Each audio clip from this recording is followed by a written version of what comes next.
This is complete politics with Chukwuma Okoro. Fine boy and other people. And there was a shooting and a tear gas. And so the protesters went in disarray.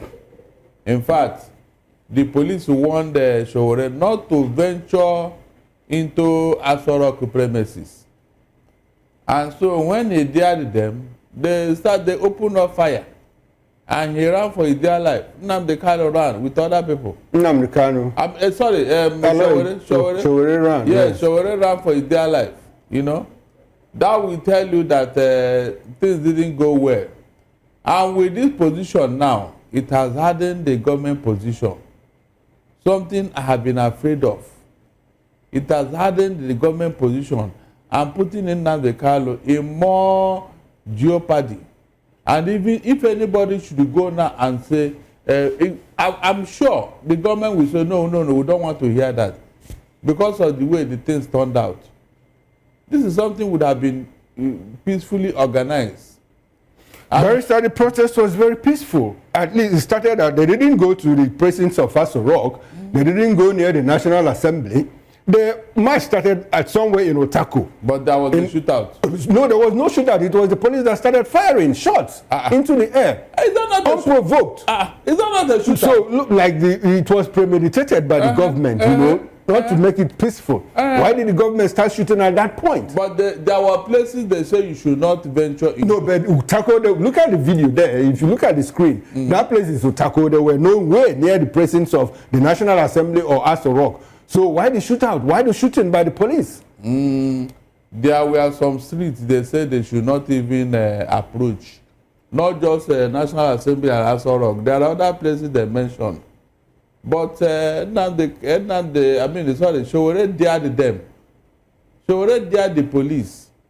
We are talking of a peaceful resolution of this matter, please. Barrister, we are talking of a peaceful protest. The protest was largely peaceful until the police came with a show of force. That is the question. Why would they do that? Were you expecting them to stand akimbo when their principal is watching their reaction?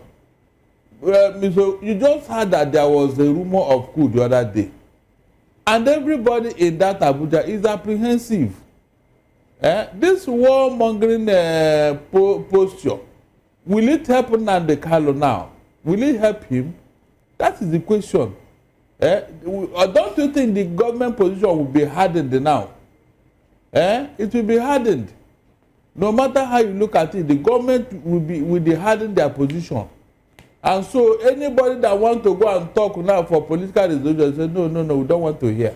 But Barrister, don't you think that the government practically drove Nigerians into this last track? Because peace overtures have been made.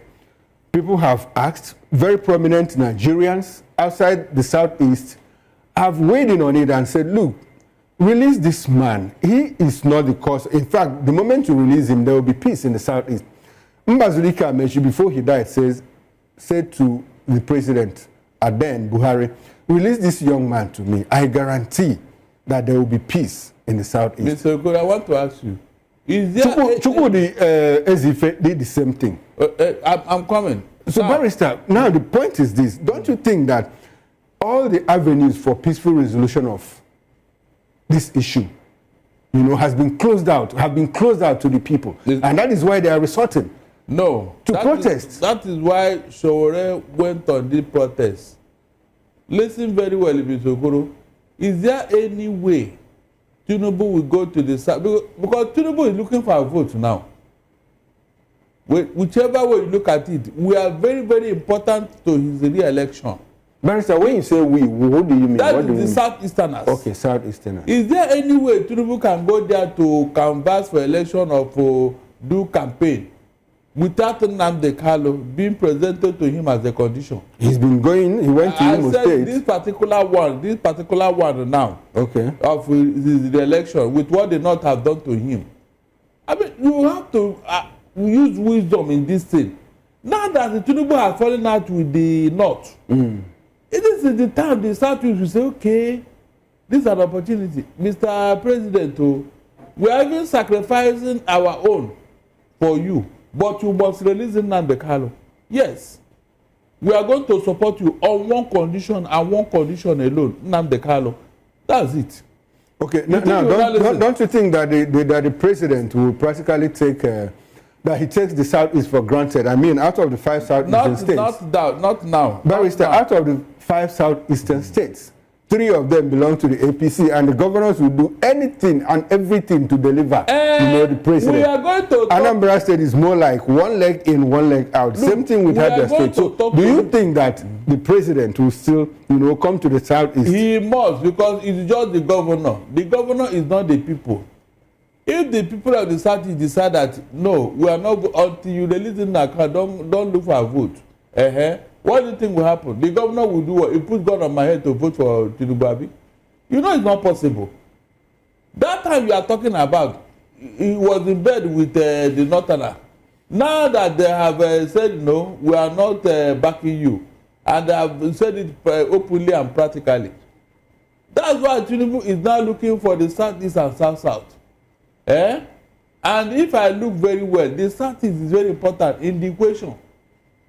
It's very, very important in the equation. So this is the time we should have applied our political wisdom and said, Mr. President, you need our vote. Fine. Oh yeah, release Nnamdi Kanu. Barrister, how important is the Southeast in the Nigerian equation in terms of votes, in terms of politics? Good, because if you remove the Southeast, Tinubu have only the Southwest and the South-South. And this how about the North? No. And these places, their votes is already divided. Yes, they are heavily divided. South divided? Yes. Between who and who? Within Dire and River State. That's Bayelsa and River State. You know what is going on there? What is going on? All of them are going to the APC. No. Delta is APC. Akwa Ibom is APC. Cross River is APC. Edo is APC. I said I'm talking of the governors. The people are not with the APC. That's the only thing I'm telling you. No, Barrister, when we discuss these things, I like for us to contextualize them, within what happens in Nigeria.